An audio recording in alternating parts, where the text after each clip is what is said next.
Washington, Democrats are facing torturous choices of which social programs to slash or get rid of altogether, as they will have to cut $1 trillion or even $2 trillion out of their signature social spending bill. While the top-line numbers have gotten a lot of attention, there's been little public discussion about what cutting the Build Back Better Act in half actually looks like, abandoning programs and reforms badly wanted by progressives and centrists alike.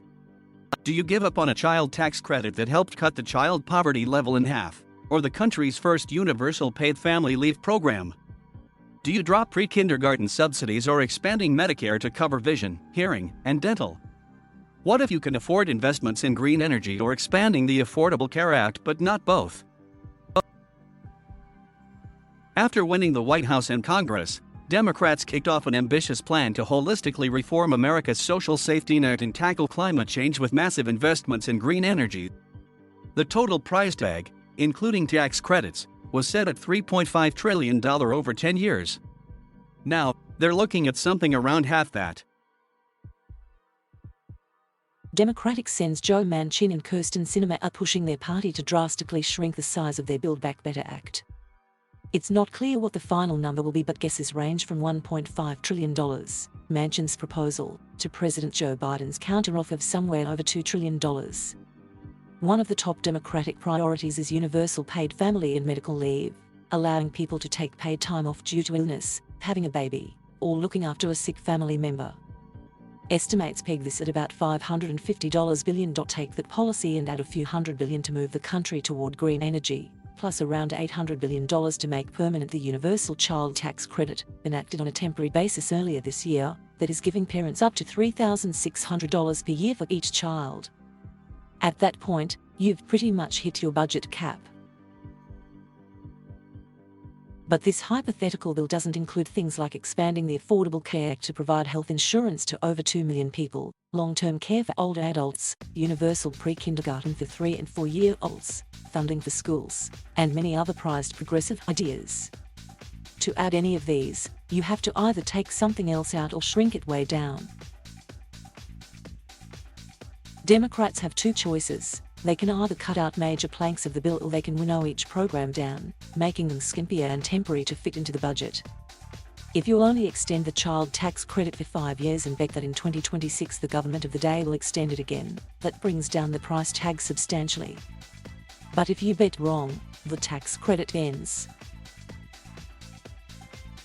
If you set up programs so they are automatically going to expire, that creates the risk that they actually do expire, said Ben Ritz, a director at the Progressive Policy Institute. I think it's very problematic for Congress to create a new benefit that people come to rely on and then a few years later it goes away. Ritz pointed to the Affordable Care Act signed into law, permanently, by President Obama. Republicans have failed to actively repeal the ACA despite years of vowing to do so. But it would be a very different calculus if they could simply do nothing and let it expire on its own. Ritz put together a framework of what a roughly $2 trillion Build Back Better Act could look like. It includes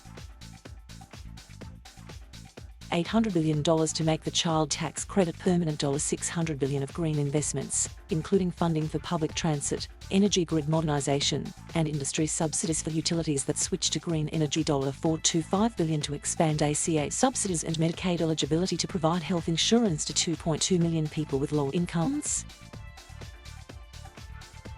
$175 billion for pre-kindergarten, plus some funding for job training. No estimates of what a $2 trillion plan would look like have come out of Congress, because the party is still fighting over the size of the bill. Senator Bernie Sanders recently called on Manchin and Sinema to stop hiding behind numbers and say exactly what policies they want cut out of the bill. We've got 48 senators who support $3.5 trillion. We've got 2 who don't, said Sanders.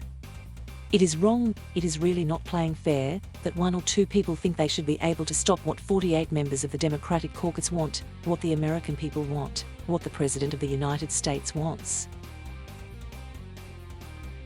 But the Senate being split 50-50 means any single Democratic senator has the power to tank the bill. Manchin has expressed a willingness to compromise, but not to go anywhere near a bill the size of $3.5 trillion. Sinema has said even less about her demands, at least publicly. Democrats may need to decide whether to cut a slew of smaller programs out of the Build Back Better Act.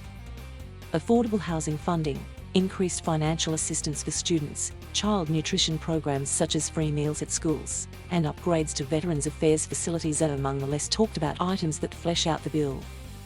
Many or all of them may need to be jettisoned. Again, it comes down to the choice of having the bill do a few things well and permanently, or a great number of things with less funding and on a temporary basis. Retz argued that Democrats will have an easier time running on passing a few large, impactful programs, potentially allowing them to pass more in the future. It makes sense to have a bill that we can message, say this is what the purpose of the bill is, having an inclusive recovery and focusing on the future, Britt said. Trying to do 50 different programs, I think it'll come off as a progressive wish list and the purpose gets lost. Maya McGuinness, president of the Committee for a Responsible Federal Budget, said the honest policy debates haven't begun yet as progressive and centrist Democrats angle for positioning. It would be great to have the details of what we're actually talking about, she said. Her group doesn't take a position on which policies should be included, but they've made one exception in opposing a contentious tax break referred to by the shorthand SALT. A group of Democrats and Republicans, dubbing themselves the SALT Caucus, are pushing to raise the cap on the state and local tax deduction, allowing filers to save on their federal income tax if they pay high taxes to their local governments. The most vocal Democrats who support the policy tend to come from California, New York, and New Jersey, where constituents would most benefit. Lifting the SALT cap provides only a small benefit to middle-income earners but can greatly benefit tax filers with over $1 million in income. Budget-wise, it could cost as much as $100 billion per year. Thank you for watching. Please subscribe